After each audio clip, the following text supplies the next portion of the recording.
सभी साथियों को राम राम नमस्कार। कैसे हो आप सभी? उम्मीद करता हूं कि आप सभी बहुत बढ़िया होंगे और बहुत बेहतरीन तरीके से अपनी गवर्नमेंट जॉब की तैयारी को कर रहे होंगे। तो आज के इस वीडियो में हम बात करने वाले हैं एक और नई वैकेंसी के बारे में। बहुत शानदार आपके लिए वैकेंसी आई है। जो वैकेंसी रहने वाली है आईटीबीपी कांस्टेबल, हेड कांस्टेबल और सब इंस्पेक्टर की आपकी न्यू वैकेंसी रहने वाली है। तो वीडियो में लास्ट तक जरूर बने रहना।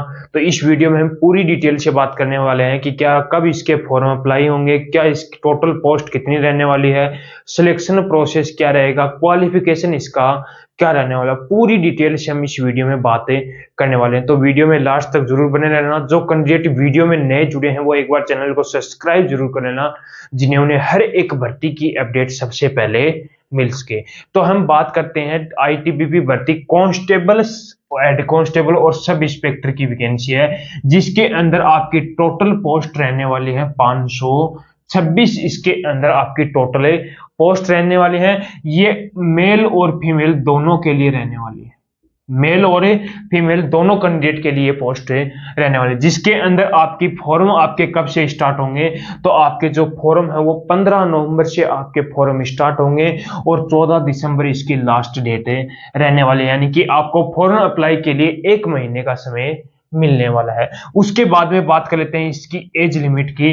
तो इसकी एज लिमिट कांस्टेबल की जो आपकी एज है वो अलग रहने वाली है, हेड कांस्टेबल की जो एज है वो अलग और सब इंस्पेक्टर की अलग रहने वाली है।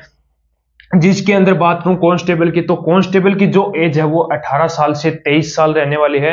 यानी कि जो मेल और फीमेल कैंडिडेट 18 से 23 साल के हैं वो कांस्टेबल का फॉर्म अप्लाई कर सकते हैं। ये जनरल वालों के है। ओबीसी को कितने 3 साल की छूट मिलती है और एससी और एसटी को 5 साल की छूट मिलेगी। यानी कि 18 से 26 ओबीसी और एससी और एसटी, 18 से 28 से एससी और एसटी की रहने वाले। उसके बाद में बात करता हूं हेड कांस्टेबल की। तो हेड कांस्टेबल के अंदर भी 18 साल से 25 साल के जो भी मेल और फीमेल कैंडिडेट हैं वो अपना फॉर्म अप्लाई कर सकते हैं।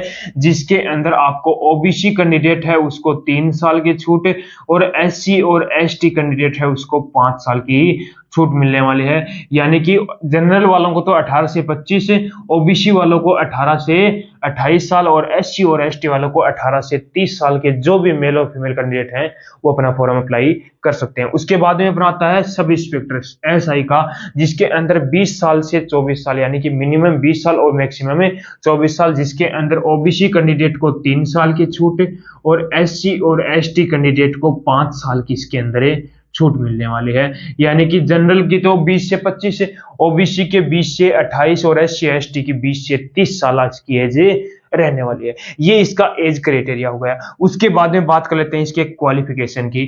तो क्वालिफिकेशन की बात करूं तो सबसे पहले अपनी आती है SI sub inspector. Sub inspector की 526 पोस्टों में से 92 पोस्ट आपकी रहने वाले हैं सब इंस्पेक्टर की। यानी कि 92 वैकेंसी आपकी सब इंस्पेक्टर की रहने वाले हैं, जिसके अंदर मेल कैंडिडेट की आपकी 78 वैकेंसी रहने वाले हैं और फीमेल कैंडिडेट की इसके अंदर 14 वैकेंसी रहने वाले हैं। क्वालिफिकेशन की बात करूं तो या तो बीएससी, बीटेक और बीसीए का डिप्लोमा उसके पास होना चाहिए। वही कैंडिडेट सब इंस्पेक्टर का फॉर्म अप्लाई कर सकता है। उसके बाद में बात करूं हेड कांस्टेबल की, तो हेड कांस्टेबल की 526 पोस्टों में से 383 पोस्ट इसके अंदर हेड कांस्टेबल की रहने वाली, जिसके यानी कि मान के चलो कि सबसे ज्यादा इसके अंदर पोस्ट आपकी हेड कांस्टेबल की रहने वाली, जिसके अंदर मेल कैंडिडेट की तो आपकी 325 पोस्ट रहने वाली हैं और फीमेल कैंडिडेट की आपकी 58 पोस्ट रहने वाले हैं। जिसके अंदर क्वालिफिकेशन की बात करूं तो वो कैंडिडेट 12वीं पास होना चाहिए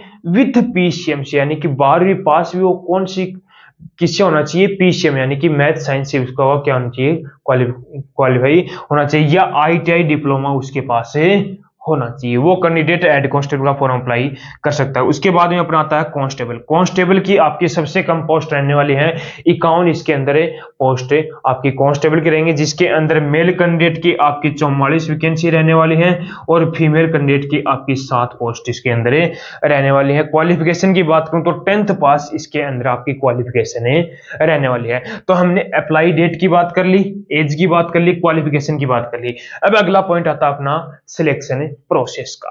तो सबसे पहले आपका होगा रिटन एग्जाम उसके बाद में होगा पीएचटी, उसके बाद में पीईटी, उसके बाद में डॉक्यूमेंट वेरिफिकेशन और उसके बाद में होगा आपका मेडिकल रहने वाला है। इसका ऑफिशियल नोटिफिकेशन अभी तक आया नहीं है कि जैसे कि मान के चलो तो 2023 के अंदर आपका सबसे पहला पीएचटी और पीईटी हुआ था। सबसे पहले फिजिकल टेस्ट और फिजिकल स्टैंडर्ड टेस्ट हुआ था, उसके बाद में आपका रिटन एग्जाम हुआ था। तो अब 2024 की बात करूं तो जिस प्रकार 2023 में हुआ था उसी प्रकार 2024 में होना चाहिए, यानी कि पहले इसका फिजिकल होना चाहिए। अब फिजिकल में आपका क्या क्राइटेरिया रहने वाला है, तो सबसे पहले बात कर लेता हूं पीएचटी की। पीएचटी में मेल और फीमेल कैंडिडेट दोनों फॉर्म अप्लाई कर रहे थे।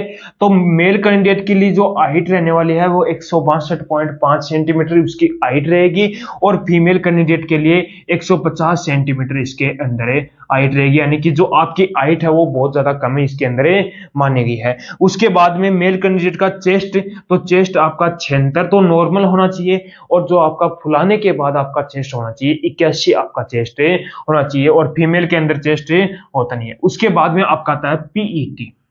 पीईटी के अंदर मेल कैंडिडेट का क्राइटेरिया रहता है 1.6 किलोमीटर रनिंग करनी होती है, यानी कि 1600 मीटर रनिंग करनी होती है जो 7 मिनट 30 सेकंड के अंदर आप को कंप्लीट करनी होती है, यानी कि 1600 मीटर 7 मिनट 30 सेकंड के अंदर, यानी कि हर एक कैंडिडेट इसको पार कंप्लीट यानी कि पार कर देगा, कंप्लीट कर देगा। उसके बाद में लॉन्ग जंप, तो लॉन्ग जंप आपका 11 फीट रहने वाला है जिसके अंदर आपको 3 चांसों में उसे कंप्लीट करना होता है। हाई जंप आपका 3.5 यानी कि 3.5 फीट आपका हाई जंप रहता है, ये भी आपको 3 चांसों में कंप्लीट करना होता है। उसी प्रकार फीमेल की बात करूं तो फीमेल के अंदर 800 मीटर रनिंग करनी होगी जो 4 मिनट 50 सेकंड में 45 सेकंड में उसे कंप्लीट करना होगा, यानी कि 800 मीटर की रनिंग 4 मिनट 45 सेकंड में इसको पूरा करना होगा। उसके बाद में लॉन्ग जंप की बात करूं तो मेल कैंडिडेट में 11 फीट और फीमेल में क्या रहेगा 9 फीट लॉन्ग जंप करना होगा जो आपको 3 चांसों में कंप्लीट करना होगा और हाई जंप आपको 3 फीट करना है जो ये भी 3 चांसों में आपको कंप्लीट करना होता है। ये आपका पीएचटी और पीईटी हो गया। उसके बाद में मैं बात कर लेता हूं रिटन एग्जाम की, यानी कि कांस्टेबल का आपका अलग सिलेबस रहने वाला है, हेड कांस्टेबल का आपका अलग ही सिलेबस रहने वाला है। आपका हेड कांस्टेबल का जो सिलेबस रहने वाला है जिसके अंदर आपकी इंग्लिश रहेगी, हिंदी रहेगी, जीके रहेगा, रीजनिंग भी रहने वाली है, फिजिक्स, केमिस्ट्री और मैथ भी रहने वाले हैं, यानी कि आपके हेड कांस्टेबल के अंदर 7 सब्जेक्ट आपके रहने वाले हैं। यानी कि जो मेल और फीमेल कैंडिडेट हेड कांस्टेबल से अपना फॉर्म अप्लाई करेगा तो उनको ये सब्जेक्ट आपको पढ़ने पड़ेंगे, जिसके अंदर इंग्लिश के आपको 10 क्वेश्चन मिलने वाले हैं, 10 मार्क्स की आपकी इंग्लिश रहने वाली है। हिंदी के अंदर भी आपको 10 क्वेश्चन मिलने वाले हैं, 10 मार्क्स की आपकी हिंदी रहने वाली है। जीके की बात करूं तो जीके के भी आपको 15 क्वेश्चन 15 मार्क्स का आपका जीके रहने वाला है और रीजनिंग की बात करूं तो रीजनिंग के भी आपको 15 क्वेश्चन 15 मार्क्स की आपको रीजनिंग मिलने वाली है और फिजिक्स में आपको 20 क्वेश्चन 20 मार्क्स की फिजिक्स रहने वाली है और केमिस्ट्री की बात करूं तो 10 क्वेश्चन 10 मार्क्स की आपकी केमिस्ट्री रहेगी और मैथ के आपके 20 क्वेश्चन 20 मार्क्स का आपका मैथ रहने वाला है, यानी कि इसके अंदर आपको 100 क्वेश्चन मिलने वाले हैं और 100 मार्क्स का आपका पेपर रहेगा जिसके अंदर आपको 2 घंटे का समय मिलेगा। तो ये था हमारा हेड कांस्टेबल, यानी कि जो कैंडिडेट हेड कांस्टेबल से अपना फॉर्म अप्लाई करेंगे उनके लिए। अब जो कैंडिडेट कांस्टेबल से फॉर्म अप्लाई करेंगे उनके लिए क्या रहने वाला है, तो उनके 5 सब्जेक्ट पढ़ने पड़ेंगे, इंग्लिश, हिंदी, जीके, रीजनिंग और मैथ, यानी कि ये 5 सब्जेक्ट कांस्टेबल के लिए जो फॉर्म अप्लाई करेंगे उनके लिए रहने वाला है। इंग्लिश के आपको 15 क्वेश्चन देखने को मिलेंगे 15 मार्क्स के और हिंदी के आपको 15 क्वेश्चन 15 मार्क्स के देखने को मिलेंगे और जीके के आपको 20 क्वेश्चन 20 मार्क्स का आपको जीके देखने को मिलेगा और रीजनिंग की बात करूं तो रीजनिंग के भी आपको 20 क्वेश्चन 20 मार्क्स की आपकी रीजनिंग रहने वाली है और मैथ की बात करूं तो मैथ के आपके 30 क्वेश्चन 30 मार्क्स की आपकी इसके अंदर मैथ रहने वाले हैं, यानी कि सबसे ज्यादा इसके अंदर वेटेज किसका रहेगा, मैथ्स का आपका सबसे ज्यादा वेटेज रहेगा, यानी कि मैथ की तैयारी आपको सबसे बेहतरीन तरीके से करनी पड़ेगी। तो आपको 100 क्वेश्चन मिलने वाले हैं, 100 मार्क्स का आपका पेपर रहेगा, यानी कि 100 क्वेश्चन 100 मार्क्स जिसके अंदर आपको 2 घंटे का समय मिलने वाला है। अब नेगेटिव मार्किंग है या नहीं, तो इसके अंदर कोई नेगेटिव मार्किंग नहीं रहेगी, यानी कि कोई भी नेगेटिव मार्किंग है नहीं, यानी कि अब की बार आपके पास बहुत सुनहरा मौका है आईटीबीपी में हेड कांस्टेबल बनने या कांस्टेबल या सब इंस्पेक्टर बनने का बहुत सुनहरा मौका। अब सब इंस्पेक्टर का जो सिलेबस है वो अभी तक आया नहीं, यानी कि पहले सब इंस्पेक्टर की वैकेंसी इसके अंदर आती नहीं थी, अब की साल ही अब ये वैकेंसी आई है। तो सब इंस्पेक्टर का जो ऑफिशियल नोटिफिकेशन उसके अंदर आ जाएगा सिलेबस से, तो मैं आपको बता दूंगा। तो यही सब मैं जानकारी आपको देना चाहता था। उम्मीद करूंगा कि आपको हमारा वीडियो पसंद आया होगा। तो एक बार लाइक शेयर सब्सक्राइब जरूर करना और कमेंट कर एक बार जरूर बताना कि आपको हमारा वीडियो कैसा लगा।